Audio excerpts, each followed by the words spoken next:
Hello everyone, I'm Gary York.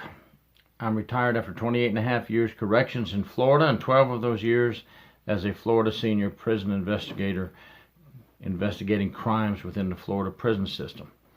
I was asked today to give just a couple of minutes about transgender inmates and some of the issues that we have to deal with involving them.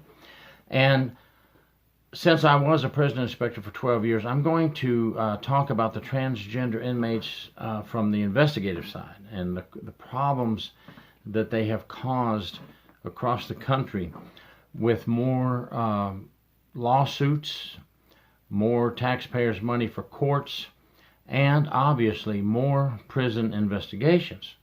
Because now with the transgender inmate issue, we are conducting many more of this type of investigation where a transgender inmate is alleging abuse or rape in a prison, and we must investigate that. And we are also investigating transgender inmates attacking other inmates. And we have had transgender assaults on our prison staff on the front line, the people who have to deal with the transgender inmates and all the other inmates on a day-to-day basis. Definitely the toughest job of this whole thing we're going to talk about. One thing we know from studies, approximately 10%, there's a 10% higher risk of transgender inmates being harmed by other inmates. And you have a male transferring over to a female, and we don't know how far along they are, and we have other male inmates raping them and assaulting them. Yes, that's going to happen. That's why it's our job to classify them correctly, place them in a safe environment, and we must make sure they don't get harmed. Now, on the other hand, don't think that all transgender inmates are the victims, because many times they are not the victims. Many times the transgender inmates we have found are the ones stirring the pot, shaking it up, if I may, and then getting into a fight with another inmate or assaulting another inmate themselves and crying, I'm defending myself, look at me. So, there's a lot of things and variables with transgender inmates when it comes to prison incidents that have to be investigated that we have to try to look at and see through.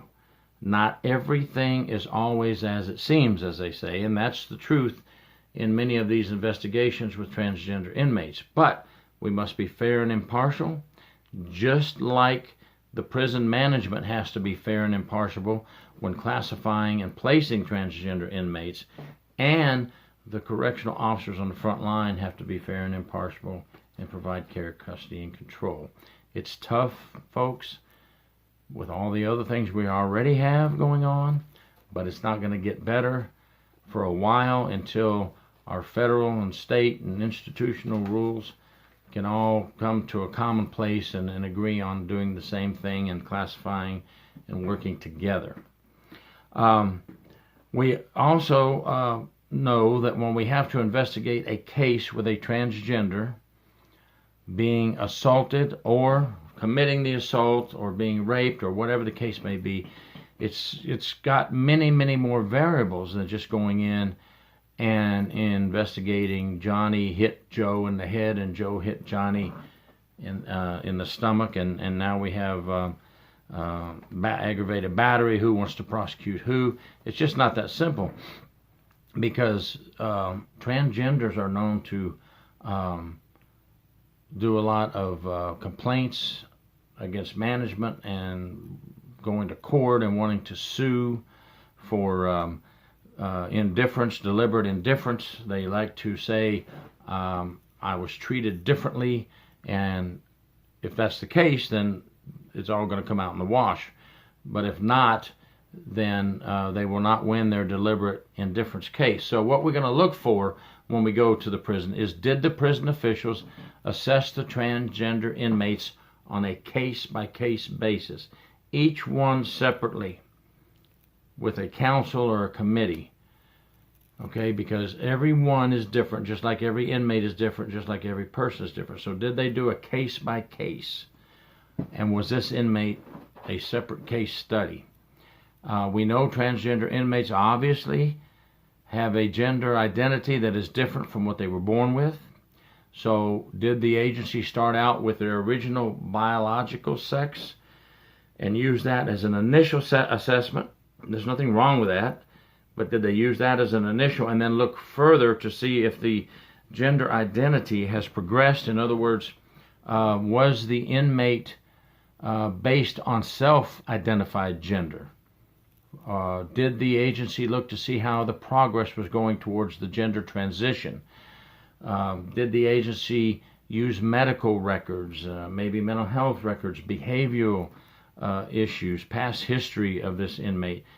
And did the agency, most of all and above all,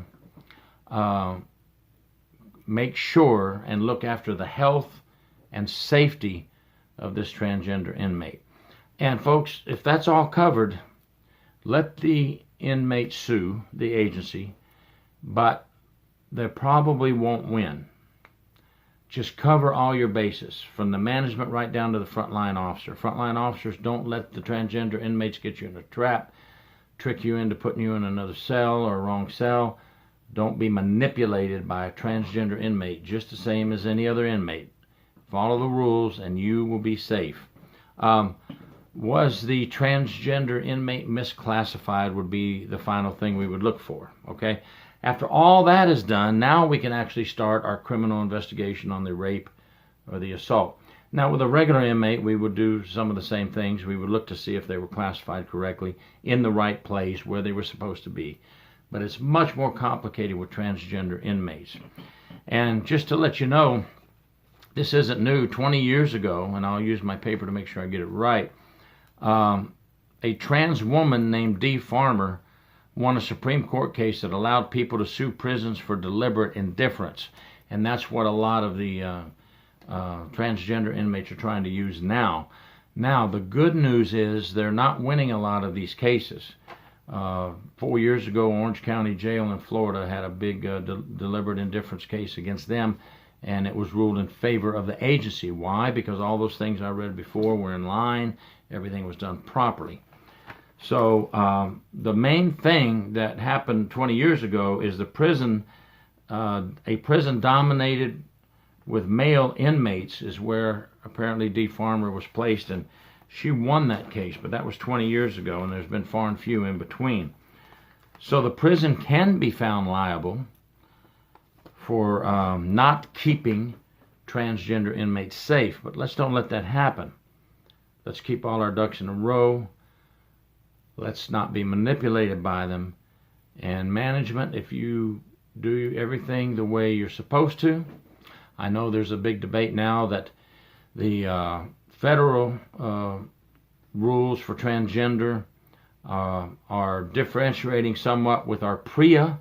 There's things we have to do in PREA that don't match up with the federal transgender rules, but you know what? We're going to have to iron all that out, because we want to have all our ducks in a row, and we don't want to be held liable in a civil courtroom or a criminal courtroom for that matter.